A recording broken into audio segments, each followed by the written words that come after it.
किसी ने क्या खूबसूरत बात कही है कि लोग कीचड़ से बचकर इसलिए चलते हैं कि अपने कपड़े खराब न हो जाएं, और कीचड़ को ये गुमान हो जाता है कि लोग उससे डरते हैं। नमस्कार दोस्तों, ईश्वर सदैव आपका भला करे और आपकी झोलियां ईश्वर के आशीर्वाद से हमेशा भरी रहे। तो दोस्तों, आज शुरुआत करेंगे एक कहानी की, एक ऐसी कहानी की जिसका प्रश्न हर बार हमारे मन में घूमता है कि अच्छों के साथ अच्छा क्यों नहीं होता। जो लोग अच्छे होते हैं, सीधे होते हैं, अक्सर आपने देखा होगा कि वो बहुत सारी समस्याओं में पड़ जाते हैं या लोग उनके साथ बहुत बुरा कर जाते हैं। देखिए, इसके पीछे दो सिद्धांत काम करते हैं। एक संसार का सिद्धांत कि इस संसार में जीवित वही रहेगा जो सर्वाइवल के लिए फिटेस्ट होगा, अर्थात जो इस संसार में जीतने की प्रबल इच्छा के साथ आगे बढ़ेगा।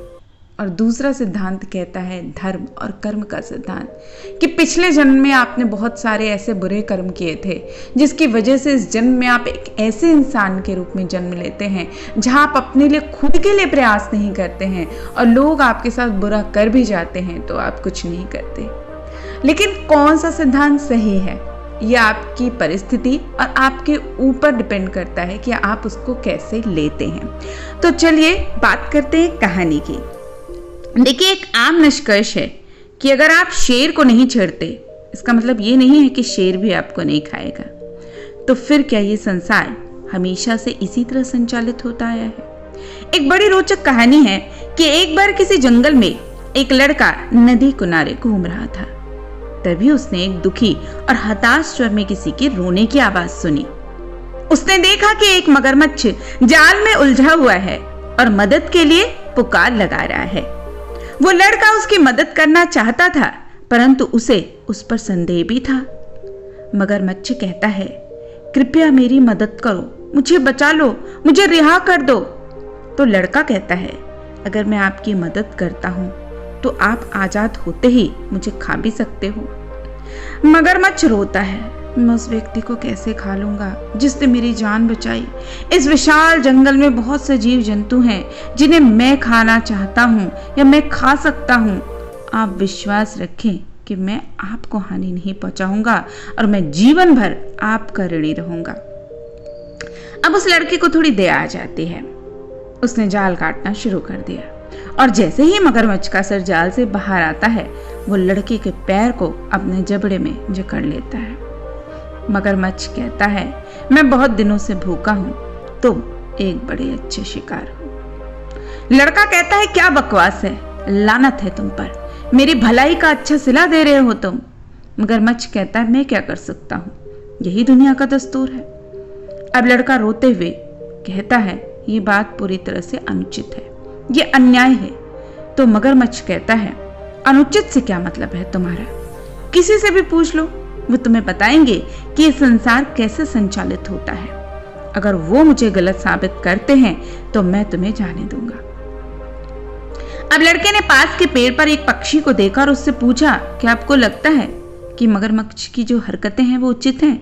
क्या सही तरीका है ये? क्या यही दुनिया चलाने का तरीका है जो पूरी तरह से अन्याय से भरा हुआ है? अच्छाई का बदला बुराई होता है? तो वो पक्षी पूरी घटना को देख रहा था।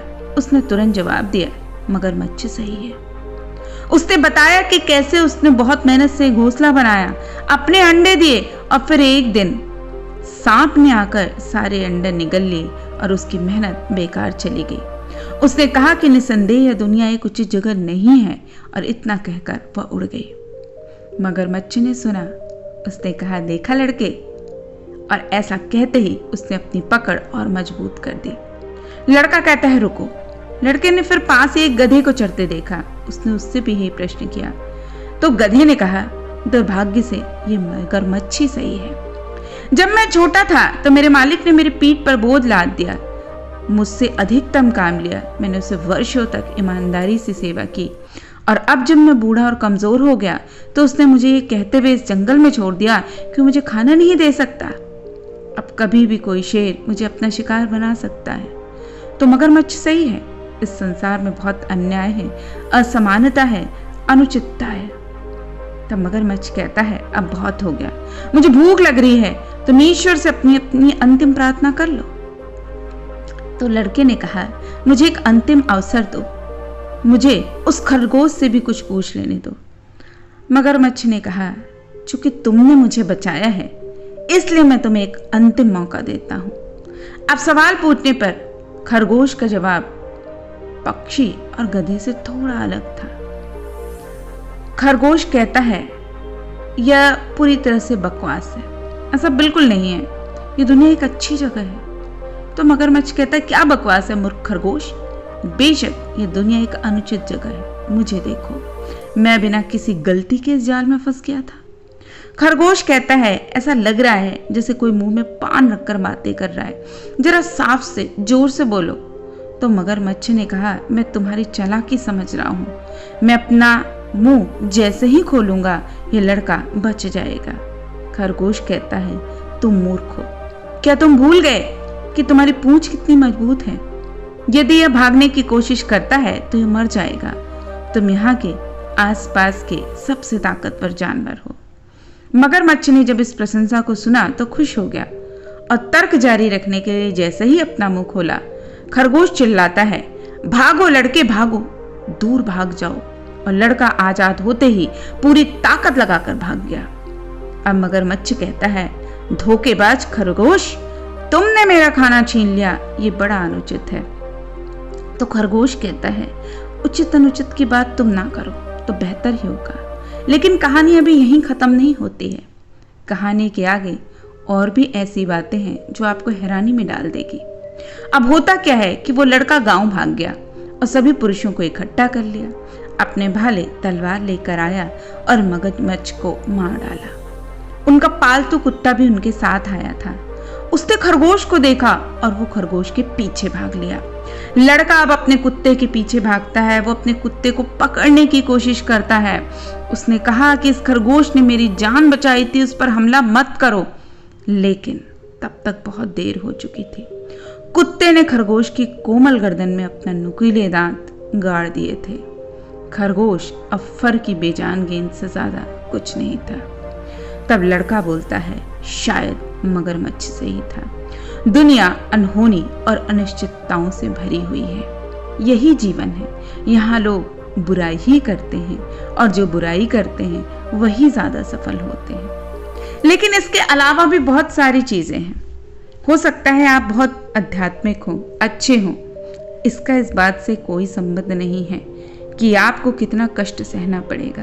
किसी के आध्यात्मिक विकास का मतलब ये नहीं है कि वो प्रकृति के नियमों के दायरे से बाहर है।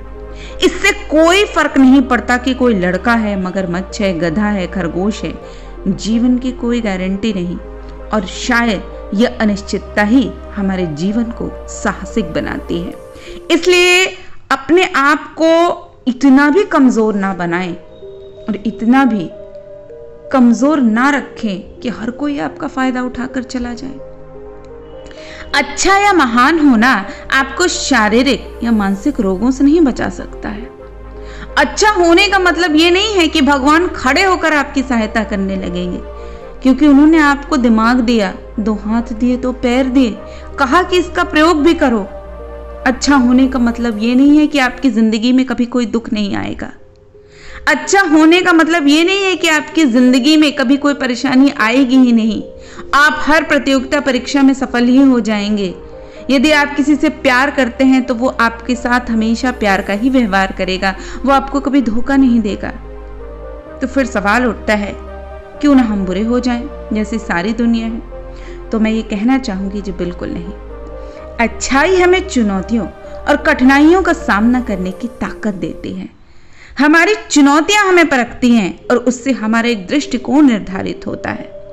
बेशक हमारी अच्छाई हमें जीवन के कष्टों से नहीं बचा सकती, परंतु हमारा दृष्टिकोण हमें उस कष्ट की अवस्था में भी एक सहारा देता है, एक आप कह सकते हैं संबल प्रदान करता है। एक उचित दृष्टिकोण के होने से आप कष्ट की अवस्था में भी बहुत ज्यादा दुखी नहीं अनुभव करेंगे। आपको परेशान करने की कोशिश अवश्य की जा सकती है, लेकिन लोग आपको कुचल नहीं पाएंगे। अच्छाई प्रार्थना है, ध्यान है, एक तप है। अच्छाई ही साक्षात ईश्वर है। अतः हर परिस्थिति में अच्छे बने रखने में कोई बुराई नहीं है, लेकिन अपनी आंखें और अपने कान और अपने दिमाग को हमेशा खोल के रखें।